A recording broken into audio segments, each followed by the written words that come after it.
Hey, this is Dave from HealthParents.com. Today we're going to show you how to fix a sagging floor in a very old house. What we have is, you can see by the condition of this house, we bought this, we got a real deal on it. And it needs a little bit of work. And so what we're doing now is dealing with the biggest problems first. And the big problem in this room is that you can see the level on that side there in the doorway is resting on the floor, and over here that's an inch and a half 2x4, and that's not the worst of it because you can take this block here and pass it underneath the level, and so it's even higher here. Okay, so here at the low spot, the laser level is at 3.5 inches, and so we can go around the room, and so we can come over to this side here, and it's at, right at 1.5 inches. So on the outer edge here, this is a good wall below us, but you can even see here, we're still at 3. So we've got a lot of weight on bearing down on this one point, that's the lowest. So then here in the middle of the room, we're a little below 3.5. So that's the lowest spot. It's low here, but on the perimeter, it's decent.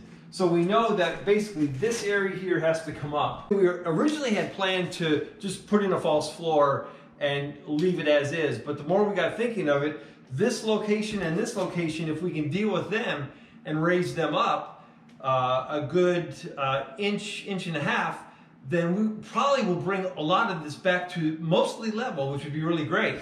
And so we're gonna address this issue here with a screw jack, and we're gonna also address this wall here with a series of screw jacks and bring them all up together, and we'll see where that leaves us.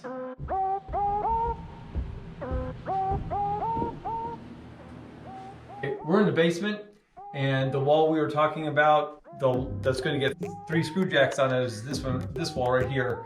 And you can see just by me holding up the tape measure, this beam here, it's just about flush with the light right there. But this beam is that's 1 1/4 low. And right here, it's closer to 1 3/4 or a little more than that. That's right at 1 inch. So between here and there is 3/4 of an inch sag. That's right at 1 inch. That's at 2 inches. So between these two, you have an inch difference, and then you just keep on going. That's 1.5 inches, so now it's back down 1/2 inch. That's less than 1 inch. The first floor and second floor all bear on this. This is a 10-foot plus span, and so we're going to try to even this all out by putting a new beam in here and raising all these joists together. On that same line, remember right here, it was down 1 inch to 2 inches. Right here it's flush. This is the point above it. It was our lowest point. You have 2 stories of house and stairs all resting on this. Double 2x10, so that's 16.5 feet. That's carrying the load of 2 stories and stairs cut through them. And so this definitely has to get re-supported. So we're going to be lifting this section up as well. This, along with this wall, will lift together, and hopefully that's going to take care of a lot of the issues that we have. When you have bad floors, when you have sagging floors, you got to go to the lowest point and find out what has given, what has caused the sag. And typically it's stuff like this. By having a laser level, it's really easy to see. This is, you can see the light on that it's flush with that.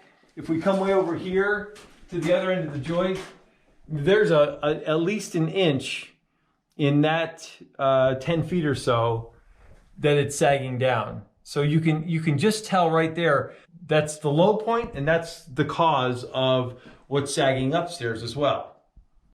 All right, so our first step is we're going to build in a temporary wall that's going to hold all these joists in place, because we have to take out this old rusty screw jack.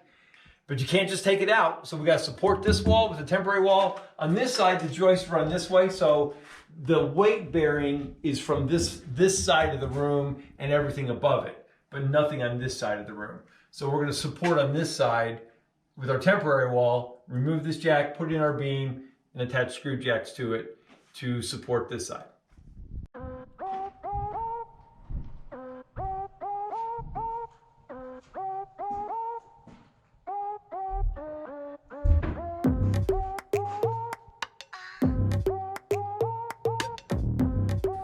Here's the supplies that we're going to be using for this. Our heavy duty adjustable jacks go from 4 feet 8 inches to 8 feet 4 inches.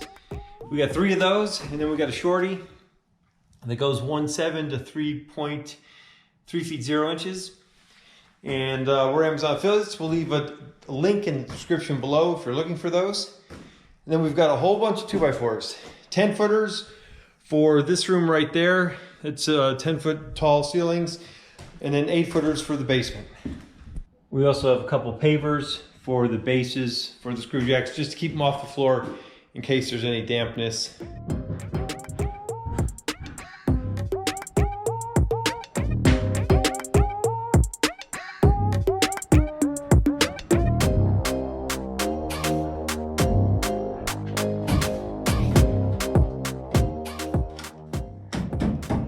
All right, so we got the temporary wall in that's supporting this side of the floor. And now we'll go ahead and take out this screw jack.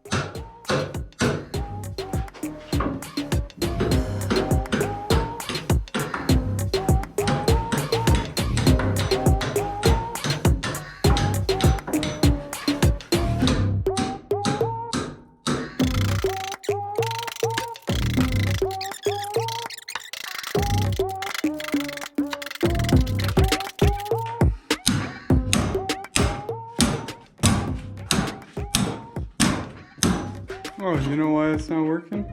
It's, the top part of this is not part of the pipe, it's part of the fitting. It's basically a big, huge washer that this screws through, and it spins. And so this one was spinning the whole time we were hitting it. So now we're holding this on this one with channel locks, and then hitting this with the hammer. Oh, now we got it turning.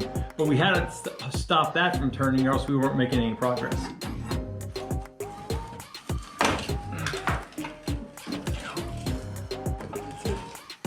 Yeah. All right. Got rid of that. We're going to go ahead now and do our 3 screw jacks. That's going to give us the ability to then lift that whole wall up gradually over a period of days. All right, we're putting a mark on the wall. As this gets lifted up, that distance will change. And so we're just trying to quantify how high we actually do a lift. All right. That line right there is 20 inches from the bottom of our joist. And that screw there, for every revolution around that screw, 360 degrees, it lifts at 1/8 of an inch. Okay.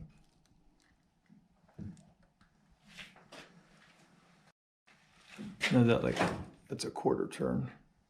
We've been jacking up the beam right underneath this wall in the basement. And I noticed that you put a level on this, and we're starting to see some bow. This is starting to bow a little bit. You can see on this 6-foot level, that's a little more than a 1/4 inch of gap right there. So we're going to go ahead and support this before that goes any further, just so we get a nice even lift of this wall.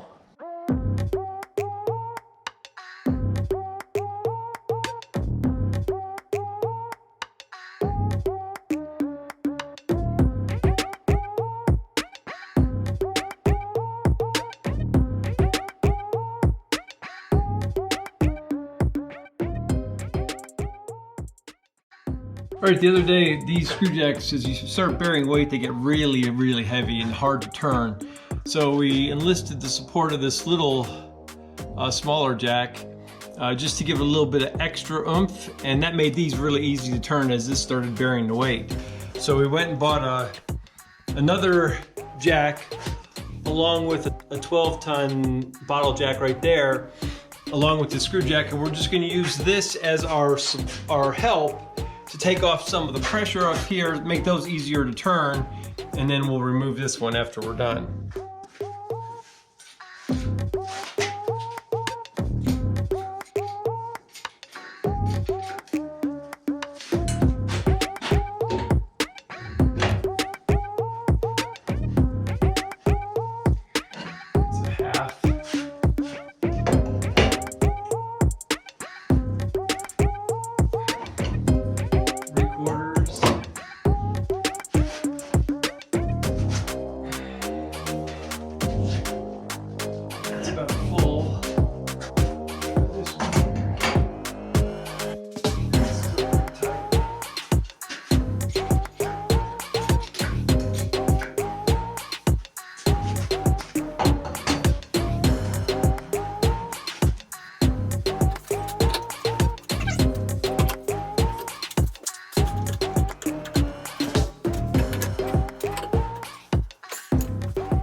this is the jack under the stairs, which is our other wall that's sagging.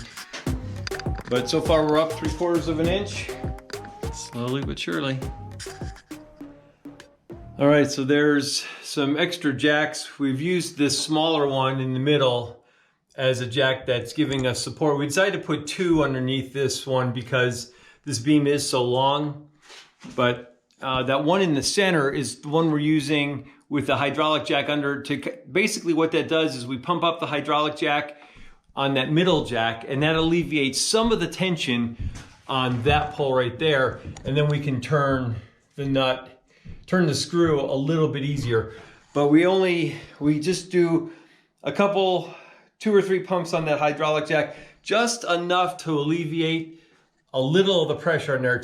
As you can see, this is our finished product there, and it looks much better than it did. And the upstairs is the proof of the work that we did there. If you remember, when we started, we had big gaps under this. We've been turning the screw jacks, both underneath this wall here and underneath the wall behind me, and we've got it to very nearly level, and it's come a long, long way.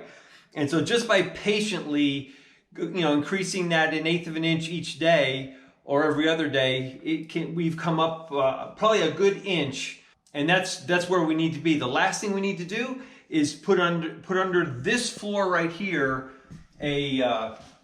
another beam like we did downstairs, a pair of 2x6s or 2x8s, and then put jacks underneath here. There's still a little bit of a bow this way because these are about 17 feet long under this floor, and over the years they've kind of sagged down. So we're going to go ahead and re-support the middle of this floor, and once we do that and bring up some of the shallowness, it's going to be like a brand new floor. So dramatic difference with just being patient and turning those screw jacks bit by bit. Hope this video helps. If you've got any questions, drop us a line and we'll get back with you as soon as we can. If you haven't already subscribed, please subscribe. We've got lots more videos coming. Thanks again for viewing, and we'll see you next time.